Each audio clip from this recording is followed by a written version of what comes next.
Hello everyone, my name's Idiotic Synergy, and today we are having a look at new Necromunda models with more bugs. Bugs. We all love bugs here, and I love these models to bits. I really do. I love them. I really like how creepy and horrible the Necromunda bugs are, and I really want them. Even though they look so disgusting, they're so cool. I do like this guy as well, the Beastmaster. There's two variants of the Beastmaster, and this guy is just the best. Look at him. He's wearing their skin. Conrad Kurz would be proud of this man. He is wearing their skin, and he has tamed the bugs. He's a good man. I assume to be honest, it's Necromunda. He probably sends them to eat babies or something. But, that being said, the models themselves do look really nice, and they fit with Necromunda. I also like his staff. Like, that staff he has is just the best. I love it. I absolutely like the fact that he's wearing their skin. He's like hollowed out one of these bugs and now tames them. It's such a horrible monster. I love these monsters to bits. And obviously we get different angles. I want to know what's in that barrel. Does that... I don't think they ever say. What do you think is in that barrel? My guess it could be like bits of bodies that he feeds them. Or just grenades. Not grenades, eggs. Probably eggs, probably their eggs. I don't know, to be fair. Could be anything in there. But these monsters do look really cool, and he looks really cool. I would happily use one. And they do have some skills. The beasties have Infiltrate, which is incredibly useful, as it's described here. If this fighter should be set up at the start of the battle, they may instead be placed to one side.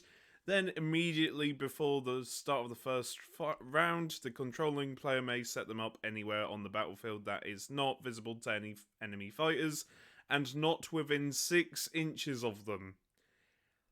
Meaning that if your movement is 5 or 6, you can just charge them straight away. The only way that you would need to roll to make sure you're in is if your movement is 4, because then you have to rely on the D3 dice, because as it's all very small scale, instead of rolling 2 dice to charge, it's your movement add D3 to charge in, and it's a really cool ability. In fact, there's an Ogren's Tactics card that can give an Ogren the Infiltrate skill. That does mean you can just charge a Lobo into them. I love giving Lobos the Infiltrate skill, because it just means they have to waste all their firepower on this one Lobo with a club. It's so good. It's so good. Anyway, burrowing. The Millisaur is able to burrow beneath and through metal and rockcrete floors of the Underhive, passing quickly through hidden crawl spaces and buried vents before emerging elsewhere, so it's like Among Us. A Millisaur may move freely under impassable terrain as if it has... I can't talk today, I give up. If it has sufficient movement to do so, but may not end its movement on or within impassable terrain. So it just means you can just go through any terrain, really. It's really nice. And, as always, there are rules for the Beastmaster and stats for the Miller, for this horrific... What is it called again? I forgot. I'm terrible at names. I'm sorry, Millisaurs. I nearly called them Millipedes. They're not Millipedes, they're Millisaurs. Ah, dear. Anyway... there are rules for them, so let me show you them, because they are in one of the many Necromunda books. So, let's go through the rules. So, starting off strong, we have the Outland Beastmaster, and honestly, I can't tell you why the movement is in brackets and the initiative is in brackets. I don't know if, because there's 2 different types, It really doesn't make sense. Because I was about to say if there's two different types, but if they're both 100 points, you might as well take the one with the better initiative and the better movement. However, it could vary if one has the shotgun, and it means that it moves slower and it has worse initiative, but it's got a shotgun, and the one armed with the shock staff has faster movement and better initiative. But I do digress, because let's just say movement 6, weapon skill, ballistic skill 4, that's average, strength 3, toughness 3, wounds 2, initiative 3 or 4, movement 5 or 6, we've already been through that. Attacks 1, leadership 7, cool check 6, willpower 7, intelligence 8. Which is average, slightly better than average, average, slightly worse than average. It's yeah, that's it really. Weapons, shotgun, solid or scatter, which is a nice choice, which is just nice, or the shock stuff, or maybe both.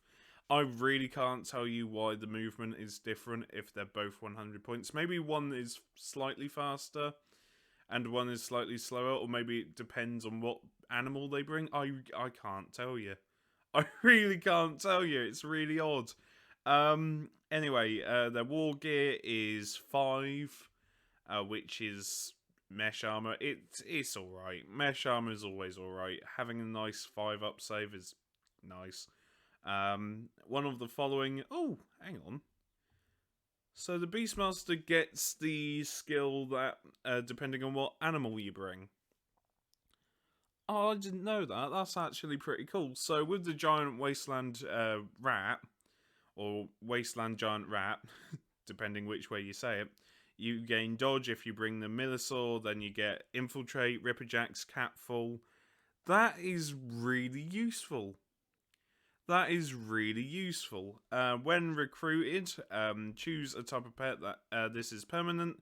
Can purchase pets of the chosen type when recruited and after each battle. So a giant wasteland rat. I keep saying giant wasteland, not wasteland giant. 30 credits for each. 30 credits each. Millisaur is 60 credits, and the ripperjack is 70.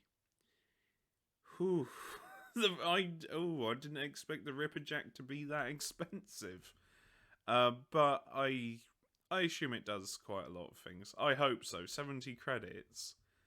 If you take 3, Jesus, that's a lot of credits. With the Millisaur, that's 180 credits if you take 3 of them. But anyway, I'm getting distracted. Pets must try to remain within 6 inches of this fighter instead of 3, which means that that any animal within 6 inches gains an ability, or any nice aura they might have instead of the usual 3+. So I assume there's a lot of assuming here, but I assume the Beastmaster can try and group activate his giant bugs, if he brings bugs or rats or the flying vaginas, which are the ripperjacks. But these aren't the only people with stats. There's also the animals, so let's go through the animals as well. So the Millisaur, and let's cover the ripperjack because it's here, and also the giant rat. Wow, they're all here. Basically, the Millisaur's stats is movement 6, weapon skill 4, ballistic skill 5. Does it even have any ballistic? No, it doesn't. Strength 3, toughness 3, wounds 2, initiative 4, attacks 2, leadership 8, cool check 7, willpower 7, intelligence 8. So average, average, slightly worse than average, slightly worse than average. That's all right. They're fast. They can go under terrain. They've got a stiletto knife, which is the same as a fanged maw, and mesh armor, which is the same as armored hide, and they've got infiltrate. That's all right. They've got burrowing as well. That's quite handy. I wonder if you can charge using the burrowing skill. Like if someone's on the other side of impassable terrain, can you just burrow under and charge? I don't know if you can or not. There's no rule saying you can't, but I got a feeling if that's the case, that might be cause for an argument. So I think it's whether or not whoever runs the campaign says it's good or not. It's one of those things. I don't know if you can go and burrow and charge. Maybe not. No, I think burrowing's an action anyway, so I don't think you can. But if you can, that's quite scary. Just la la la, all of a sudden, just these horrific bugs come at you. Giant Wasteland Rat. I'm gonna cover that later because I don't. Well, might as well. Giant Wasteland Rat, movement 5, weapon skill, ballistic skill, weapon skill 4, ballistic skill 5. Why is ballistic skill 5 when it doesn't have any guns? Strength, toughness 3, wounds 1, initiative 3, attacks 1, leadership 8, cool check 7, willpower 8, and intelligence 7. Average, slightly. You get the picture. Dodge, which is alright, and unarmed attack. Expendable does not trigger nerve tests to friendly fighters without the special rule within 3 inches, and never more than 1 meter from a rat. If this fighter is removed, for example, killed, it can be replaced for free after the battle. So it's like a rookie. This thing is like a rookie, so if you get 3 of them, so that's 90 credits, and then 1 gets killed, you get to replace them after the battle, and I assume it's like rookies for enforcers, where once they die, you can then just replace them with another one, and then it's just an infinite loop of rats. That's quite cool. For 90 credits, you have 3 fighters, effectively, that just rush in and annoy your opponent. That's really quite cool, and the fact they don't trigger nerf tests is great. So, so you can just annoy everybody with giant rats. That's brilliant, that. Oh, I like that. I like that more than the Millisaur. Even though the infiltrate skill is very nice. Then you've got the Ripperjack. These are 70 credits, movement 7, that's quite fast, weapon skill 4, ballistic skill 6. There's none here with guns. Why is he? There's none here with guns. Why are there ballistic skill 5? There's no guns. Why are there ballistic skill 5? Why is the rat's ballistic skill 5? You can't equip them with guns. I now want to out of spite, just because the ballistic skill is a 5. Oh, that would be brilliant, just all of a sudden rats with a stub gun. Squeak, squeak. Sorry, I'll make myself laugh. Anyway, ballistic skill 6, there's no point. It's a flying vagina, effectively. Strength and toughness 3. Wounds 2, initiative 3, attacks 2. This slightly worse than average. The only thing that's average about it is the cool check. Has infiltrate, which same as that one. Heavy club. I don't know what the heavy club does as a weapon. We're going to have to look at the heavy club weapon, same as teeth. And mesh, which is a 5-up save. Cool. Flight ignores all terrain, very nice. Solitary hunter, cannot benefit from or grant exists. And enveloping attack. -2 to retreat, -1 to reaction attacks. Cool. And we're going to now need to know what the heavy club does, because I have no idea what the heavy club even does. Maybe it's just a regular club, but heavy, I don't know. So, the heavy club, it's a heavy club.